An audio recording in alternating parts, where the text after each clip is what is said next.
Sidang perdana kasus korupsi yang menyeret Bupati Probolinggo nonaktif Puput Tantrianasari dan suaminya Hasan Aminuddin digelar di Pengadilan Tindak Pidana Korupsi Surabaya, Selasa 25 Januari 2022. Sidang berlangsung secara daring dan luring.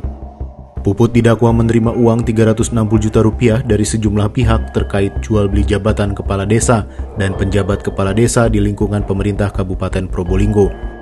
Kedua terdakwa mengikuti sidang dari rumah tahanan KPK di Jakarta. Puput Tantrianasari merupakan Bupati Probolinggo periode 2018-2023. Adapun suaminya, Hasan Aminuddin, merupakan Bupati Probolinggo periode sebelumnya. Keduanya terjaring operasi tangkap tangan KPK pada 29 Agustus 2021 bersama 8 orang lainnya. Pada kasus korupsi jual beli jabatan yang dilakukan oleh Bupati Kabupaten Probolinggo dalam manajemen ASN bertentangan dengan fungsi tugas sebagai pelayanan publik, serta tidak memiliki kode etik, yaitu tidak melaksanakan tugasnya sesuai ketentuan peraturan perundang-undangan dan etika pemerintah. Perbuatan Bupati Probolinggo tersebut bertentangan dengan Undang-Undang Manajemen ASN Pasal 69 tentang pengembangan karir ASN, di mana pengembangan karir ASN dilakukan berdasarkan kualifikasi kompetensi, penilaian kinerja, dan kebutuhan instansi pemerintah. Selain itu, pengembangan karir ASN dilakukan dengan mempertimbangkan integritas dan moralitas.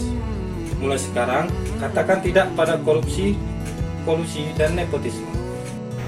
Manajemen ASN ialah pengelolaan ASN untuk menghasilkan pegawai ASN yang profesional, memiliki nilai dasar, etika profesi, bebas dari intervensi politik, bersih dari korupsi, kolusi, dan nepotisme. Bu Puput Tantriani dan suaminya merupakan contoh pejabat yang tidak menjunjung tinggi manajemen ASN. Oleh sebab itu, marilah kita menjadi ASN yang bertanggung jawab dan jujur. Berdasarkan video tersebut, ASN tidak melaksanakan tugasnya dengan jujur dan melanggar nilai-nilai berakhlak, yaitu akuntabel. Berdasarkan video Bupati Probolinggo dan DPR yang menjadi tersangka jual beli jabatan menunjukkan bahwa kinerja ASN yang tidak profesional, tidak jujur, dan tidak transparan. Hal tersebut melanggar nilai berakhlak ASN, yaitu nilai akuntabel. Salah satu penyebabnya kuatnya pertokohan pejabat dan kurangnya koordinasi manajemen ASN.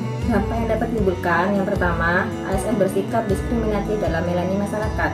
Yang kedua, hilangnya prinsip profesionalisme ASN. Saran yang dapat dilakukan ASN, sadar akan tupoksi ASN dan bersikap profesional serta transparan dan jujur. Berdasarkan video kasus jual beli jabatan oleh Bupati Probolinggo, beliau adalah contoh ASN yang tidak mencerminkan manajemen ASN, yaitu kinerja yang tidak jujur dan tidak profesional.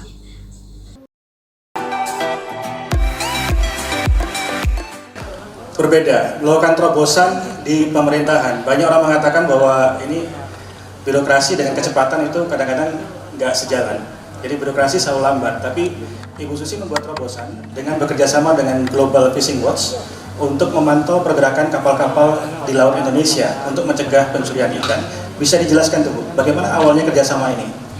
Ya, satu hari ada dari Google yang mengatakan mereka punya satu ini, dan saya tahu di dalam dunia penerbangan kita bisa tracking pesawat Boeing dari mana saja yang terbang di dunia. Nah, kenapa ini mengambil sumber daya alam dengan juga kapasitas yang luar biasa, dan di satu sisi ada pencurian ikan yang juga merupakan threat kepada kedaulatan sumber daya laut kita. Jadi saya pikir harus ada sesuatu yang making sense dan we can watch, monitor anytime, dari mana saja, di mana saja. Sebagaimana kita ketahui, Menteri Susi adalah sosok yang smart dan tegas. Beliau bekerja sama dengan berbagai pihak untuk mengembangkan teknologi digital. Beliau percaya bahwa dengan adanya bantuan teknologi dapat mendeteksi aktivitas penangkapan ikan secara ilegal. Bahkan dengan adanya teknologi Global Fishing Watch menjadikan Indonesia negara pertama yang menggunakan teknologi digital ini. Mari kita terus berinovasi menjadikan era digital saat ini dapat memajukan negara tercinta ini. Sebagai seorang ASN, kita harus menjadi smart ASN, di mana kita harus mengerti dan menguasai cara bermedia digital yang baik dan bertanggung jawab. Kita bisa mencontoh ASN legend yaitu Bu Susi, di mana Bu Susi pada masa jabatannya Indonesia mendapatkan penghargaan untuk inovasi platform teknologi Global Fishing Watch, di mana Indonesia menjadi negara pertama yang menggunakan Global Fishing Watch. Dari video tersebut, Bu Susi selaku Menteri Perikanan mampu membuat inovasi yang sangat berguna untuk mengurangi illegal fishing. Dan kreativitas Bu Susi tersebut patut kita contoh untuk menjadi smart ASN. Berdasarkan arahan Presiden pada poin pembangunan sumber daya manusia dan talenta digital, literasi digital berperan penting untuk meningkatkan kemampuan kognitif sumber daya manusia di Indonesia agar tidak sebatas mengoperasikan alat digital. Inovasi yang digunakan oleh Ibu Susi pada video tersebut menunjukkan smart ASN yang mampu mengoperasikan alat digital dengan penuh tanggung jawab demi kemajuan Indonesia. Berdasarkan video tersebut, Bu Susi telah membuat inovasi yang mencerminkan smart ASN mampu menguasai teknologi yang baik dan bertanggung jawab.